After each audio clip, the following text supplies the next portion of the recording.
guys, what's up? This is Millie here, and today's video is going to be very confusing because I was just as confused when I was sort of putting my thoughts together on this. The video is going to be about giving you some tips if you're going on a cruise for the first time. I want to give you some tips in helping you pack because you don't want to be that person who has to take one bag and carries a ridiculous amount of shoes and clothes and then struggles with the weight. I may or may not have done this, but in the occasion that I may have, I want to put this video together in the hopes that whilst it is going to be a bit confusing, and you'll get that as the video progresses, I hope that whilst it will be confusing, I hope that it does clear out bits and pieces and maybe gives you an idea as to what would be the best way to pack. When we were going on a cruise for the first time, there wasn't a lot of information that was out there on this, so I just think maybe it would be good to make a video on this. I don't know, you tell me after watching the video whether this helped. Yeah, and let's get started. Let's get one thing straight.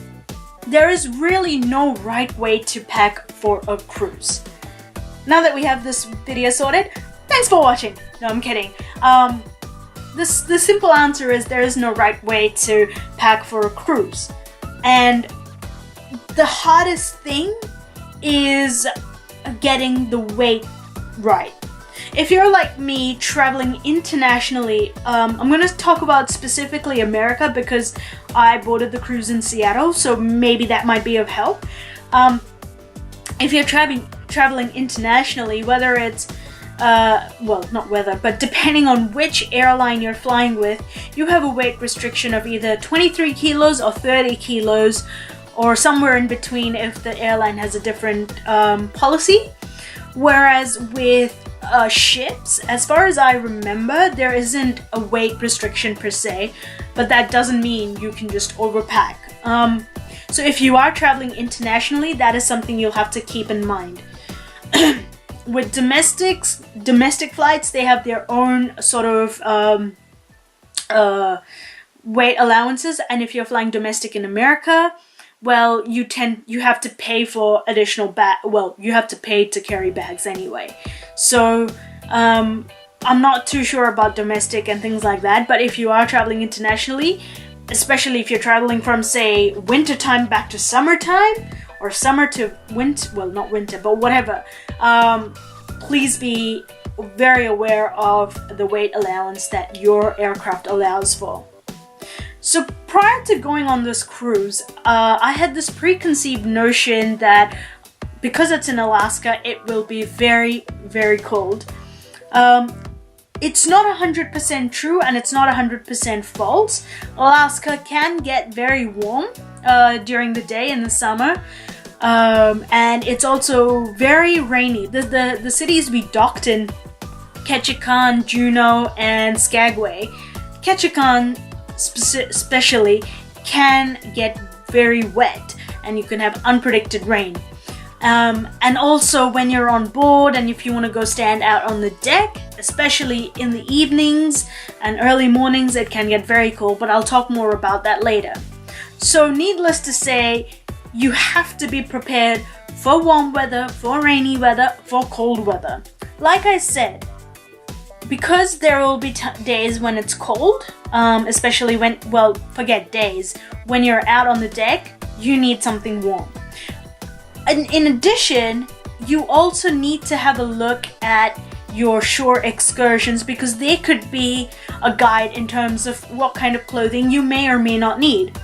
For example, if you are going out to a glacier, you're going to need a lot of warm layers. I did not do anything on a glacier apart from seeing it from afar, so I don't know what would be a good amount of layers to carry for that, but if you have experience in that, great, you can have a look and find out. Otherwise, make sure you reach out to your cruise, whoever's booked your cruise, and maybe see if they'll be able to give you that information. And you also have to prepare for rainy days. So you may want to invest in a wind cheater type jumper. I'll talk about more about those later, but you need to be prepared for rainy days as well. So whilst you're out on a shore excursion and it starts raining, you know, they're not going to cut your shore excursion short. You need to be prepared for that. And then there will be days where it gets really warm when you're out and about. So be prepared for everything is what I'm saying. So those kind of talk about not sea days, but when you're on shore, when you're seeing the city, and a bit about on deck experience. But as such, people go on a cruise and they have to, or they mostly dress to impress. I did the Alaska cruise, the Tracy Armfield cruise, which is a 7-day long cruise. So this particular video will be referring to that more often. If you're going for a longer cruise, maybe you can take bits and pieces of information from this video. I don't know what cruise you're going on, but this will be very focused on that particular cruise. First, let's dress up the men. Never in my life did I think I would say a statement like that, but let's do that. Ladies, let's be honest, they're the easier ones, and we'll talk about you guys later. So, if I were a guy, if I were a man, in the words of Beyonce, oh sorry, she said if I were a boy. Anyway, that's not the point. I would suggest you carry at least 3 shirts. Dinner is always a decked up affair on board, and yes, the pun was very intended. Everyone dresses to impress, and you don't want to be that odd person out feeling really weird in your, you know, your Hawaiian shirt and shorts. You don't want to do that. Whilst I didn't dine at the main dining hall, I have heard rumors that they do sort of themed nights as well. And I think for guys, it's maybe easier to wear a shirt and jeans and maybe like a blazer or something, but that's just a thought. However, this is talking about you carrying 3 shirts at the very minimum. Prior to going on this cruise, there was a lot of chatter about guys having to carry a suit. A lot of videos that I watched, I would see, you know, if a couple has put a video together, I would always see, you know, the guy in a formal suit on one of the nights and things like that. Now, I can't actually vouch for this because I didn't dine at the main dining hall. I dined at mostly the other restaurants, and whilst I didn't actually see anyone in a suit, they were formally dressed. So all I'm saying is I can't vouch for the suit side of things. You may again want to reach out to whoever is your cruise company and just check in with them if it's necessary for you to carry a suit. Guys, in your case, with your 3 pairs of shirts, you can complement them with either a really good pair of black jeans. There's nothing wrong with blue, or a pair of pants. The reason I say black jeans is because if it's good quality jeans, it can often be seen as pants. I don't know if that makes sense, because I've seen a lot of people that wear black jeans and they're really smooth that it literally can be passed off as pants. There's absolutely nothing wrong with blue jeans, but just remember these jeans need to be like proper jeans, not your ripped jeans variety. As much as I love my ripped jeans, if I were a boy, I would not recommend you wear ripped jeans to dinner. During the day, it's more casual. Whether if you're on deck, if it's a sea day, I would say maybe like a couple of t-shirts or polos, whatever your preference is. I don't want to put a number to it. I just say a couple, as in, you know, like carry some, because everyone has a different opinion in terms of how many you know, casual tees or polos they'd like to carry.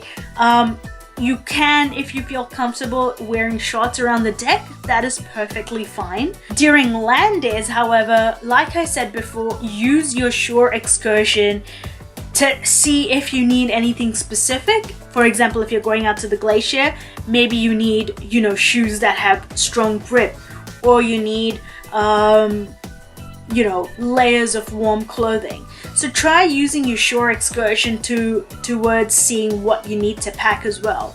But yes, make sure you have a jumper on hand. Even if it's a very warm day outside, just carry it with you, because you don't know when the weather might change, which in Alaska it is possible. And whenever possible, if you can, just reuse your tees and your polos. Like, try repeating them. You don't have to worry about who's seen you in them or not. Yeah, just try repeating them if you can. The ship does offer laundry services, but it's a paid service rather than, you know, something that you can do on your own. But be open to investing in that, just so you don't have to worry about carrying excess baggage. You know, you'd rather pay for laundry services than excess baggage. Let's talk about warm clothing, because that is what takes up most of the space in your suitcase. When we docked at Ketchikan, it was really cold just because a downpour was on its way. And the excursion that my brother and I did was a hike. So, you know, whilst it did get warm because we were walking on that hike, it was good to keep our jumper on because of things like flies and fleas and all that kind of stuff. We weren't told this before, but if you do have those sorts of flea repellents or fly repellents, whatever they're called, carry it if you are doing this hike, just because it is through the rainforest. And I would recommend wearing sort of like track pants or something, so your legs and your arms are fully covered. So keep your jumper on for, you know, occasions like that, and just bear with the warmth a little bit. As a rule of thumb, what I would recommend is a Kathmandu 3-in-1 type jacket. And I know a lot of places don't have Kathmandu, but you have North Face. Their products are similar, so you might be able to get the similar thing in either of the places. And what the 3-in-1 is, basically 2 jackets that you can either wear individually or both of them together. So one is a wind cheater. That is, you know, just for a rainy day or whatever. It doesn't necessarily keep you warm, but it does cover your arms and all that kind of stuff. And if it's raining, that's probably a better jacket to wear, just because it will not get wet. The other is the big jacket with the hoodie and stuff that you'd probably wear, you know, if you're going out to the glacier and things like that. You can either wear the 2 individually, and when you wear those 2 together, hence the third jacket. So yeah, I think that works really well. In addition, I had also just bought a normal Kathmandu zip-up jacket, which is just something that you wear against the cold. But it was good having the 3-in-1, because there will be days, for example, the day the Celebrity Solstice entered the Tracy Arm Field. It begins at around 4 a.m. or 5 a.m. from what I can remember. And it's on days like that you don't want to compromise. You want to be out on the deck and experiencing all the beauty that the nature has to offer, all the beauty that Alaska has to offer. And trust me, it is very cold. You know, you need layers and layers and layers of clothing. You need scarves, you need beanies, you need the works deluxe basically. But you don't want that stopping you, or the cold stopping you from experiencing beauty. So the 3-in-1 jacket is perfect. And no, this is not a sponsored video of me trying to sell you that 3-in-1. I'm just saying that it is good. It is what I used. I think I ended up wearing all 3, including my other Kathmandu jacket if I remember right, but I may be wrong on that. But I definitely wore 2 layers of warm clothing above, in addition to a warm inner thermal kind of thing. That's how cold it gets. And you can feel the tip of your nose just freezing as well. Yeah. that is one of the days you need to be prepared for extremely cold weather. Alright, time to step into your shoes. For guys, I think if you carry one pair of formal sort of shoes, whether that's tight, laced up, or just like a slip-on, doesn't matter. I think that would be good. And in addition to, if you feel like you need, a pair of runners, then that. But I would suggest choosing between maybe flip-flops and runners. But depending on how you're doing for space, you can maybe accommodate all three. But again, you'll need to compromise somewhere. The formal shoes you'll need, especially because when you're kind of dressing up for dinner and things like that, and those sorts of occasions, you don't want to be that guy wearing a shirt, jeans, and like a sports shoes or something, because you're gonna look really bad. So the formal shoes are really for that, and the runners are casual shoes are, again, depending on what offshore excursions you're doing. If you're going on hikes, then you'll definitely need runners. If you plan on exercising whilst on board, then you'll need runners. But if you're okay, if you're just doing like really relaxed activities, maybe you'll be fine with flip-flops. So hopefully that sort of clears things about your shoes. I guess a lot of shoes these days also are quite casual looking, but they can complement formal attire. So if you've got that, then great. But yeah, that's where you are with shoes. In terms of carrying other items like scarves and beanies, you'll definitely need it on the day the ship enters the Tracy Arm Field. But for the other days, you can get away without them. So it really is up to you whether you'd like to carry a beanie or if you'd like to carry scarves or not. That is, again, totally up to you. I don't think I carried a scarf or a beanie.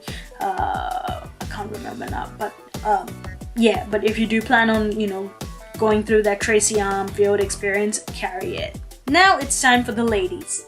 Again, for dinners, you might want to carry maybe a pair of good dresses, depending on what you have in mind, or you can sort of complement dresses with semi-formal attire, like a nice top and jeans, and finish it off with shoes, but try to limit what you do carry. Again, during the day, I would advise the exact same thing I gave to the men. Casual tees, maybe casual dresses, though I'd advise against casual dresses just because it's not ideal when you're on board, you're walking around on the deck, it's windy, you don't want to have a Marilyn Monroe moment. So the better thing to do would be to carry, like some tees and, either shorts or maybe 3/4 or other pairs of jeans. Like during the day, if you want to walk around in ripped jeans, that's okay. But when you're going to dine, it's not. Ripped jeans should not be worn during dining experiences. Shoes. This is going to be hard. And whilst this may be a difficult time, remember, sacrifices shall be made. As hard as it may be, try finding one pair of shoes that will complement all of your dresses. Try doing that for yourself. Again, use your shore excursions to figure out what kind of shoes you need. Having a pair of runners is always good, but I know, ladies, you have to carry heels because it's a must. But like I said, if you can try find one pair of shoes that matches all of your dresses, then you sort of have more space in case you need to carry other things. Also, again, flip-flop is totally up to you if you're interested in carrying those. But I think in your case, ladies, you might have to carry 3 pairs of shoes. One would be your heels or whatever kind of shoes you like to wear with your dresses, runners or casual shoes, whether that's, a pair of Chucks or whatever. And if you want, then a pair of flip-flops. I'm not sure if you can reduce that just to 2, but see if you can. It it's just better for you in case you decide to go shopping on board and stuff. To be able to accommodate that in your bag is also going to be, you know, a task if you fill up your suitcase too much. This is sort of a general idea as to what you should carry, I guess, or what you need to carry. In addition, for both men and women, if you do prefer working out even when on holiday, yes, I think you heard that stress on even, but even when you're on holiday and you want to work out, you'll obviously have to carry your training gear. On Celebrate Solstice, on deck 14, there's like a little running track. I don't know if there's a gym. There probably is, but there's also a lot of pools and things like that. So, and carrying training gear means carrying training shoes, your training attire. This is one of those times it's okay to not exercise, and I can feel all the fitness freaks sort of eyes just glaring at me.